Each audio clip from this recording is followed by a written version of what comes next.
Hello student. तो आज का टॉपिक है डायमेंशंस एंड डायमेंशनल एनालिसिस। ठीक है, तो डायमेंशंस एंड डायमेंशनल एनालिसिस क्या होता है, बहुत ही इजी वे में मैं आपको बता दूंगा। ठीक है, ज़्यादातर कन्फ्यूजन रहता है इसमें बच्चों का कि डायमेंशंस यानी क्या, और इतना ज़्यादा हम इसे यूज़ नहीं करते 12 का जो हमारा सिलेबस होता है। लेकिन JEE नीट और MST CET के हिसाब से ये टॉपिक हमारे लिए इम्पोर्टेंट है। ठीक है, और कॉन्सेप्ट कुछ हार्ड नहीं है। ठीक है, तो समझने की कोशिश कीजिए कि डायमेंशन किसे कहते हैं। देखिए, क्वांटिटी आपको पता है, क्वांटिटीज। ठीक है, जिसे हम मेजर कर सकते हैं उसे हम क्या कहते हैं, क्वांटिटीज कहते हैं। फिर हमने फंडामेंटल क्वांटिटीज देखी थी, फंडामेंटल क्वांटिटी को ही बेसिक क्वांटिटी कहते हैं। ओके, और डिराइव्ड क्वांटिटी भी हमने देखी थी। तो अब देखिए, क्वांटिटी जो एक्सप्रेस की जाती है, डिराइव्ड क्वांटिटी जो एक्सप्रेस की जाती है ना, वो डिराइव्ड क्वांटिटी जब हम एक्सप्रेस करते हैं तो in term of basic quantity करते हैं। यानी मेरे कहने का मतलब है, क्वांटिटी जो हम एक्सप्रेस करते हैं, क्वांटिटी जो हम क्या करते हैं, एक्सप्रेस करते हैं, क्वांटिटी को जब हम एक्सप्रेस करते हैं तो in term of basic quantity करते हैं, in term of basic quantity. यानी क्वांटिटी को जब हम एक्सप्रेस करते हैं या फिर रिप्रेजेंट करते हैं यानी लिखते हैं, तो in term of basic quantity लिखते हैं। जैसा फॉर एग्जांपल मैं आपको बता दूं, तो अगर मैं लिख रहा हूँ फोर्स से क्वांटिटी को अगर मैं एक्सप्रेस कर रहा हूँ तो मैं कैसा करूँगा, फोर्स क्वांटिटी को एक्सप्रेस मास इनटू एक्सीलरेशन। ठीक है, मैं कैसा एक्सप्रेस करूंगा इसे, मास इनटू एक्सीलरेशन। अब मास तो क्या है, मास एक क्या है, देखिए मैं इससे इजी एग्जांपल बताता हूँ। फोर्स का ये एग्जांपल तो हम लेंगे ही अभी। ठीक है, इजी एक एग्जांपल बता देता हूँ मैं आपको वेलोसिटी का। देखिए, अब अगर वेलोसिटी क्वांटिटी को मैं एक्सप्रेस कर रहा हूँ तो in term of basic quantity यानी फंडामेंटल क्वांटिटी के टर्म में ही मैं कोई भी डिराइव्ड क्वांटिटी को अगर आप एक्सप्रेस करते हो यानी लिखते हो तो in term of basic quantity यानी फंडामेंटल क्वांटिटी, बेसिक क्वांटिटी यानी फंडामेंटल क्वांटिटी के टर्म में ही आप उसे एक्सप्रेस करते हो। जैसे वेलोसिटी एक डिराइव्ड क्वांटिटी है, अगर इससे मुझे एक्सप्रेस करना है तो मुझे कैसा लिखना होगा, displacement upon time, displacement upon time. ठीक है, डिस्प्लेसमेंट अपॉन टाइम। अब ये देखिए, मैंने डिराइव्ड क्वांटिटी को जब एक्सप्रेस किया तो in term of basic quantity यानी फंडामेंटल क्वांटिटी के टर्म में मैंने उसे एक्सप्रेस किया। ठीक है, यानी मुझे डिस्प्लेसमेंट पता होना चाहिए जो एक बेसिक क्वांटिटी यानी फंडामेंटल क्वांटिटी है, और मुझे टाइम पता होना चाहिए जो भी एक बेसिक यानी फंडामेंटल क्वांटिटी है।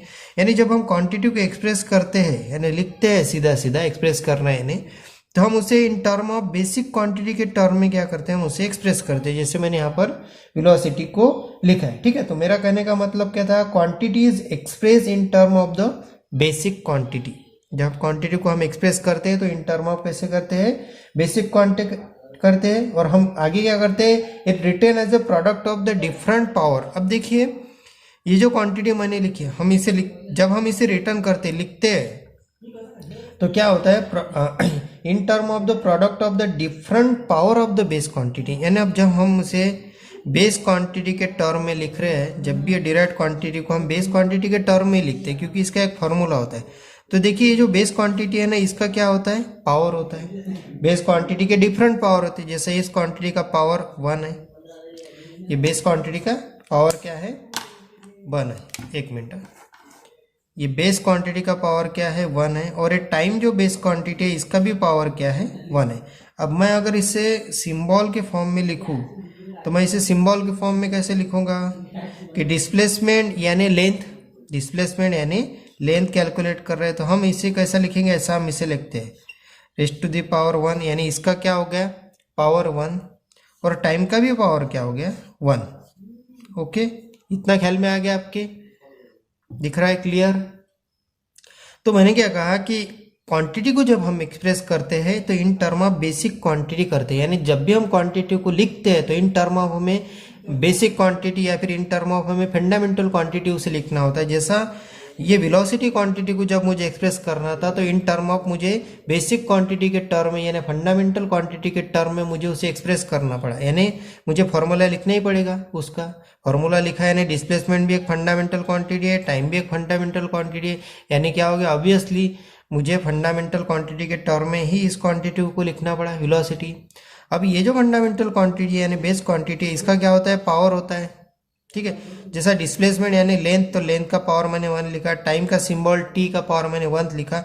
अब ये अगर मैं ऊपर लेके आऊँ टाइम को अगर मैं ऊपर लेके आऊँ तो मैं कैसा लिखूंगा इसे, टाइम को अगर मैं ऊपर, तो ये लेंथ तो वैसा ही रहेगा यहाँ पर, इसका पावर 1 तो ऐसे रहेगा। जब टाइम ऊपर आ जाएगा तो इसका पावर हो जाएगा -1, इसका पावर क्या हो जाएगा, टाइम का दिख रहा है ना आपको, इसका पावर क्या हो जाएगा -1। ये तो बहुत इजी पार्ट है, आपको समझ में आया होगा कि अगर डिस्प्लेसमेंट है तो डिस्प्लेसमेंट यानी लेंथ, उसका सिंबल मैंने लिया एल, उसका पावर 1, डिवाइडेड बाय टाइम मैंने टाइम का सिंबल लिया मैंने टी, उसका पावर 1। जब मैंने टाइम को ऊपर लेके आया मैं तो क्या हो गया, -1 हो गया, यानी हमें पावर क्या मिल गया यहाँ पे 1, और हमें पावर मिल गया यहाँ पे 1 और -1। ठीक है, तो अब डायमेंशन यानी क्या, डायमेंशन यानी क्या, तो ख्याल में रखिए डायमेंशन किसे कहते हैं, the exponent of the base quantity that इंटर्स into the expression. अब ये जो एक्सप्रेशन है एक तरह का, इसमें जो क्या है, एक्सपोनेंट है बेसिक क्वांटिटी का, इसमें क्या जो एक्सपोनेंट है बेस क्वांटिटी का, बेस क्वांटिटी का एक्सपोनेंट यानी ये बेस क्वांटिटी का एक्सपोनेंट, यानी ये बेस क्वांटिटी का जो एक्सपोनेंट है उस base quantity, the component of base quantity that inter into the expression, क्या कर रहा हूं मैं, the component of the base quantity that express into the component of base quantity, क्या कहा मैंने, सॉरी कंपोनेंट नहीं, the exponent of base quantity, base quantity का एक्सपोनेंट क्या है 1 और 1। तो एक तरह से डायमेंशन क्या हो गया है, तो डायमेंशन किसे कहेंगे हम, या फिर डायमेंशनल फॉर्मूला हम किसे कहेंगे, वेलोसिटी का डायमेंशनल फॉर्मूला यहाँ पे क्या हुआ, तो ये यल जिसका पावर है 1 और दूसरा t जिसका पावर है -1। ठीक है, तो इसे हम दूसरी तरह से भी लिख सकते हैं। अब इसे हम कैसा लिख सकते हैं, एक मिनट, तो इसे हम ऐसा भी लिख सकते हैं, देखिए l raise to the power 1 और t raise to the power -1, इसे हमने ब्रैकेट में डाल दिया, तो ये हो गया डायमेंशंस किसका, वेलोसिटी का डायमेंशंस हो गया। किसका डायमेंशन हुआ, ये वेलोसिटी का। डायमेंशन किसे कहा हमने, the exponent of the base quantity, base quantity का जो एक्सपोनेंट होता है एक्चुअली ये 1 और -1, ये क्या हो गए, इसके डायमेंशन हो गए। अब इसके अलावा सभी बेसिक क्वांटिटी के, सभी फंडामेंटल क्वांटिटी के डायमेंशन क्या हो गए, यहाँ पे 0 हो गए एक तरह से। ठीक है, सभी क्या हो गए, यहाँ पे 0 हो गए। तो देखिए यहाँ पे डायमेंशन जो हुआ वो क्या हुआ, डायमेंशन हुआ 1 और -1। एक्चुअली डायमेंशन क्या है यहाँ पे 1 और -1 डायमेंशन है, लेकिन लिखते वक्त हम उसे ऐसा एक्सप्रेस करेंगे। ठीक है, लेंथ और, ठीक है, और ऑल अदर बेसिक क्वांटिटी जो है सभी का डायमेंशन यहाँ पे 0 हो गया। जितने भी अदर बेसिक क्वांटिटी होंगी सबका डायमेंशन क्या हो गया, यहाँ पर 0 हो गया। ऑल अदर बेसिक क्वांटिटी का डायमेंशन यहाँ पे क्या हो गया, 0 हो गया है। ठीक है, तो आगे आपको ख्याल में कि डायमेंशन हम किसे कहेंगे कि किसी भी क्वांटिटी को हम जब एक्सप्रेस करते हैं तो in term of basic quantity करते हैं, यानी फंडामेंटल क्वांटिटी के टर्म में करते हैं, यानी उसका हम फॉर्मूला लिखते हैं, सीधा सीधा फॉर्मूला लिखा है, यानी बेसिक फंडामेंटल क्वांटिटी वहाँ पे आती है, और फंडामेंटल क्वांटिटी का हम पावर लिखते हैं। फंडामेंटल क्वांटिटी का मैं यहाँ पे पावर लिखूँ और इसे अगर मैं सिंबल की फॉर्म में लिखूँ तो डिस्प्लेसमेंट यानी लेंथ यानी कैपिटल एल, उसका पावर हो गया 1, डिवाइडेड बाय टाइम, उसका सिंबल हो गया कैपिटल टी, उसका पावर हो गया 1। जब मैं उसे ऊपर ली तो यहाँ पे क्या हो जाएगा, -1 हो जाएगा। ठीक है, तो यहाँ पे डायमेंशन क्या हुआ, 1 in length and -1 in time, 1 in length and -1 in time, ये उसका डायमेंशन हो गया। लेकिन हम लिखते वक्त ऐसा लिखेंगे उसको, ये डायमेंशन हो गया वेलोसिटी का। ठीक है, और यहाँ पे ऑल अदर बेसिक क्वांटिटी जितने भी यानी जितनी भी फंडामेंटल अदर क्वांटिटी है सबका डायमेंशन यहाँ पे 0 हो जाता है। ठीक है, एक और एग्जांपल मैं आपको बताता हूँ। ठीक है, अब ये सीधा सीधा इजी एग्जांपल हो गया। किसी और का डायमेंशन हम निकालेंगे यहाँ पे, जैसे हम फोर्स का डायमेंशन निकालते हैं। किसका डायमेंशन निकालते हैं हम, फोर्स का। देखिए फोर्स का डायमेंशन निकालते हैं तो हमें क्या पता होना चाहिए, फोर्स का फॉर्मूला हमें पता चाहिए। फोर्स का क्या होना चाहिए, हमें पता फॉर्मूला होना चाहिए। तो फोर्स का फॉर्मूला क्या है, मास इनटू एक्सीलरेशन। तो फोर्स का फॉर्मूला क्या है, मास इंटू एक्सीलरेशन। अब यहाँ पर मास तो बेसिक क्वांटिटी यानी फंडामेंटल क्वांटिटी है, लेकिन एक्सीलरेशन नहीं है ना, ठीक है। तो एक्सीलरेशन का कैसा फॉर्मूला आएगा यहाँ पर, तो मास इंटू एक्सीलरेशन यानी वेलोसिटी डिवाइडेड बाय टाइम, ठीक है। इतना हमने फॉर्मूला निकाल लिया। फिर हमें मास इंटू वेलोसिटी भी एक डिराइव्ड क्वांटिटी है, वो भी in term of basic quantity यानी फंडामेंटल क्वांटिटी के टर्म में हम उसे लिख सकते हैं। तो वेलोसिटी यानी लेंथ डिवाइडेड बाय टाइम, और नीचे क्या आ जाएगा फिर से टाइम, ठीक है। आया ख्याल में आपको। अब मैं इसे थोड़ा सा, अब इस टाइम को मैं अगर ऊपर, अब देखिए फंडामेंटल क्वांटिटी के टर्म में हमने पूरे फोर्स को लिख दिया। फोर्स इस क्वांटिटी को हमने पूरे फंडामेंटल यानी बेसिक क्वांटिटी के टर्म में लिख दिया। पहले तो आपको उसे पूरा बेसिक यानी फंडामेंटल क्वांटिटी के टर्म में लिखना होगा, जैसे हमने लिख दिया, क्योंकि मास भी फंडामेंटल क्वांटिटी है, लेंथ भी है, टाइम भी है, टाइम भी है, ठीक है। तो आपको पहले उस क्वांटिटी को फंडामेंटल क्वांटिटी के टर्म में लिखना होगा अगर आपको उसका डायमेंशन निकालना है, यानी डायमेंशनल एनालिसिस आपका उसको करना है। तो फिर देखिए यहाँ पे हर फंडामेंटल क्वांटिटी को आप सिंबल में कन्वर्ट कीजिए, हर फंडामेंटल क्वांटिटी को आप सिंबल में कन्वर्ट कीजिए। इसका सिंबल हो गया मास का कैपिटल एम, लेंथ का सिंबल क्या हो गया यल, तो टाइम का सिंबल क्या हो गया टी, और सॉरी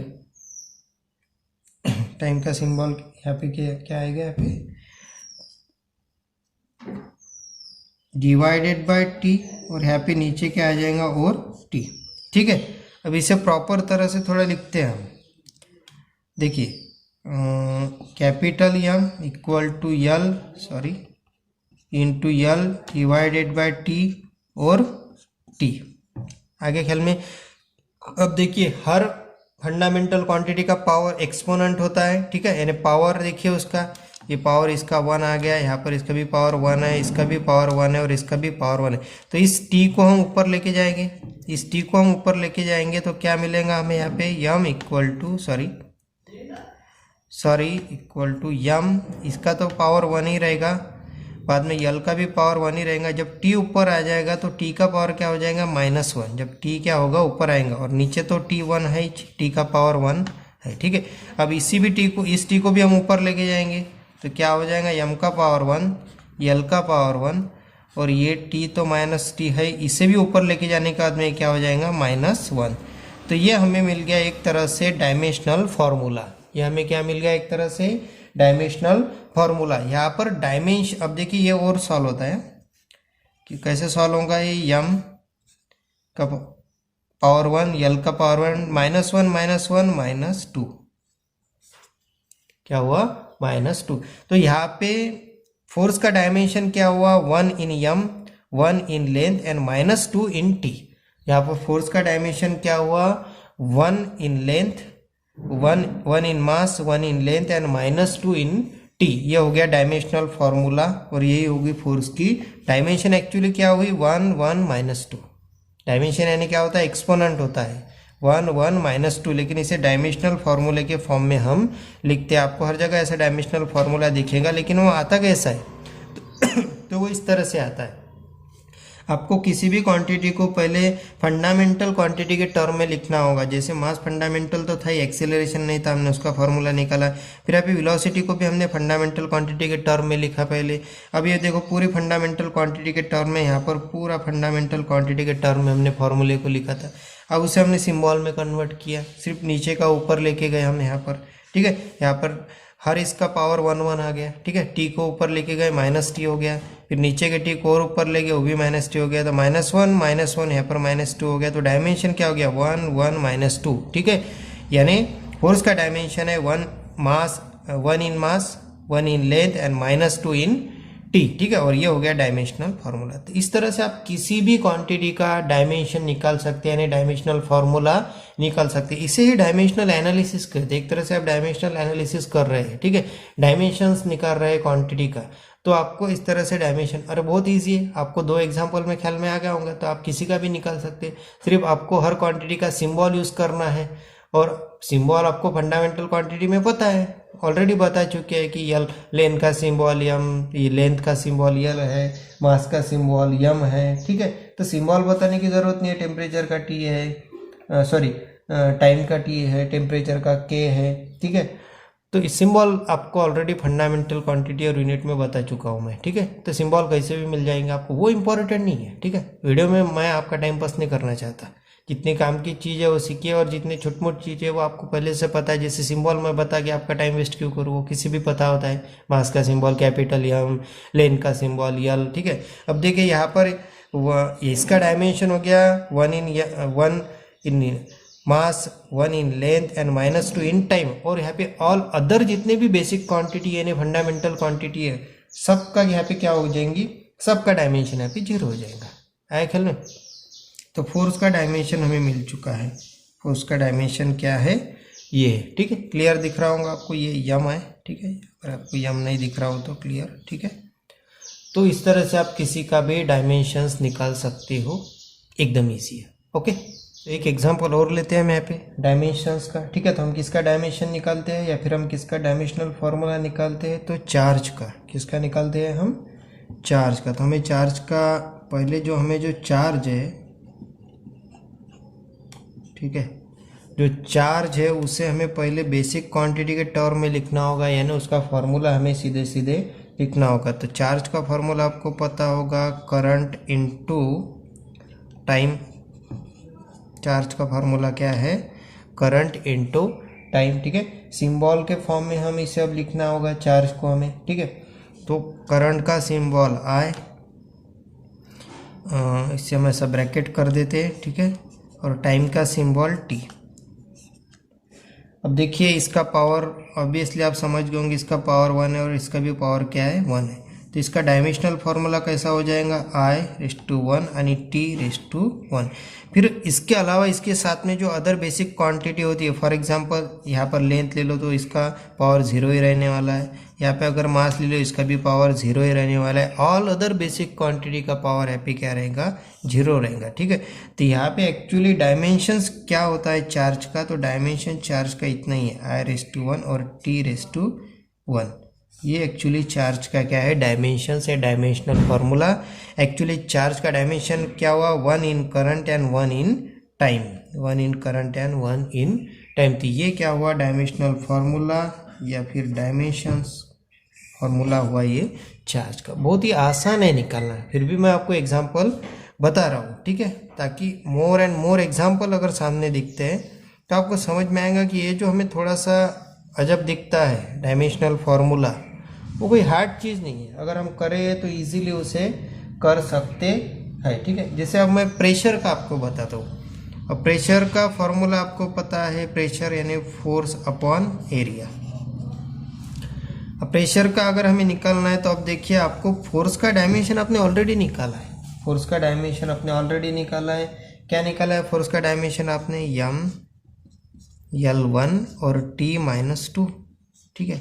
एरिया यानी एक तरह से क्या हुआ, लेंथ ही हुआ ना। एरिया यानी क्या हुआ, एक तरह से लेंथ हुआ। तो लेंथ स्क्वायर, उसका मीटर स्क्वायर करते ना वहाँ पर एरिया लेते वक्त, ठीक है। तो L⁻² लिया हमने, अब इसका पावर 2 हो गया। अब हमें इसे ऊपर ले जाना होगा L को, तो देखिए M का पावर तो 1 ही रहेगा, L का भी 1 ही रहेगा, T क्या रहेगा, -2, और L ऊपर जाने के बाद में क्या हो जाएगा, -2 हो जाएगा, ठीक है। तो